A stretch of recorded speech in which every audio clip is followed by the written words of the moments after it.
Chapter 9. Chapter 9 takes place from 1978 to 1992. It talks in depth about the time when Ronald Reagan and George W. Bush were in office. While in office, they pushed their conservative views and implemented the largest tax cuts the nation had seen since World War II. Due to these tax cuts, many social programs lost funding and many minorities became even more oppressed. Jimmy Carter ran against Ronald Reagan in 1980, but did lose. And again in 1984, Ronald Reagan ran, and he ran against Walter Mondale, who he won to. And then in 1988, George W. Bush became president. Jimmy Carter ran as the Democratic nominee against Ronald Reagan in the presidential election of 1980.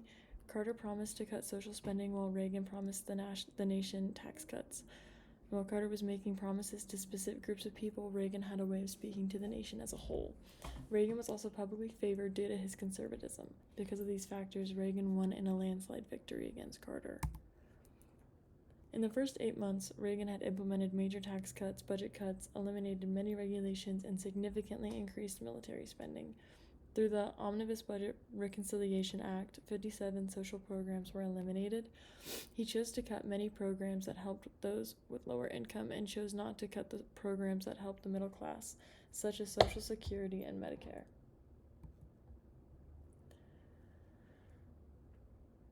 Reagan's effect on welfare state was very prominent. He terminated the CETA, the public service program for unemployed workers. He cut AFDC by 17.4%, removing over 400,000 people from it. 1 million people lost eligibility for food stamps as it was cut by 14.3%. Social Services Block Grant was cut by 23.5%. This grant allowed people originally of lower class to access many services like transportation, CPS, counseling, childcare, etc. The funding for low to moderate income housing was cut by 57%. Reagan believed that social service programs should only assist the truly needy, and he wanted to remove able-bodied people from getting these services, even if they were below the poverty line.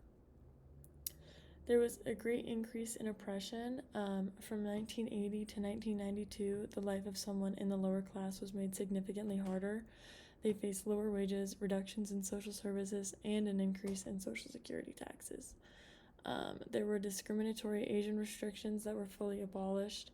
People with disabilities were faced with the dilemma of not working because if they worked, their benefits would be taken from them, but they did need those benefits to survive, so they were forced out of work. In 1989, about 44% of African American children and 36% Latino children were poor. While we continue to have a welfare state during the time of Ronald Reagan and George W. Bush in office, many groups of people in the U.S. took a very large hit.